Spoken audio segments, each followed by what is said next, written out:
My name is Simon Max Bannister, and I'm a sculptor coming from South Africa. And I have a passion for wildlife, and I try to interpret that through my sculpture.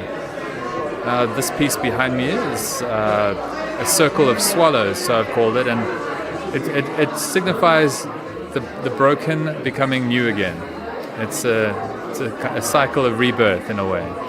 And what I do is I take pieces of the timber industry. I work with either a shard or a fragment of wood, and I try and see the animal in that piece, or the feather, or the piece of the animal. And then I assemble the sculpture, and then create a cast around that, burn the wood away, and then replace that with the enduring material of bronze. And those animals then become more significant and more enduring than fragile wood, of which the timber industry has taken away. Yeah. And if you could tell us a bit about how you got involved with the David Shepherd Wildlife Foundation. Oh yes, I met Emily at a game reserve called Londolozi Game Reserve, and we immediately connected because we both love creating, and her work is absolutely spectacular, and there's a connection with the way we use line and how we look at the animals, and just completely obsessed with them, really. And so I wanted to create a sculpture, and she told me about the David Shepherd Wildlife Foundation, and I think that they are doing amazing work, and I love to see how my pieces are going directly back to wildlife.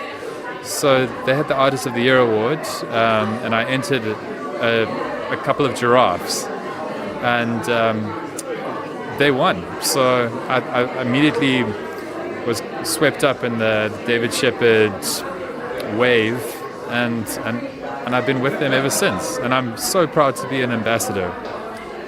Yeah.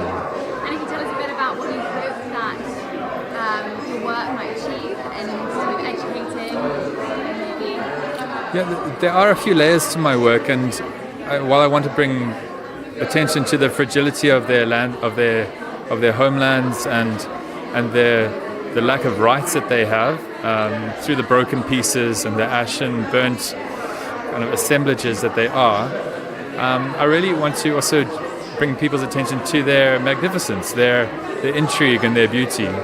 And I think that if we can understand them more, we can give them more space, which is what they need. And are there any other projects you're working on or looking to work on in the future?